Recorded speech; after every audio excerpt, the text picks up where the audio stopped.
Can we estimate forest biomass and carbon from space?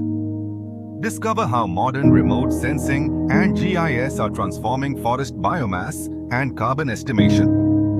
Indaca, Institute of Skills, presents a 4-day intensive online workshop on age-based biomass and carbon estimation using remote sensing and GIS.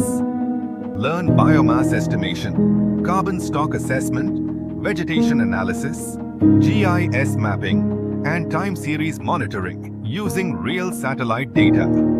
Get hands-on experience with QGIS, Sentinel-1 and Sentinel-2 data, USGS Earth Explorer, ESA platforms, and R for data analysis. Perfect for students, researchers, environmental professionals, and GIS analysts.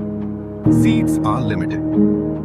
Register now and advance your skills in geospatial environmental analysis with Indaca Institute of Skills.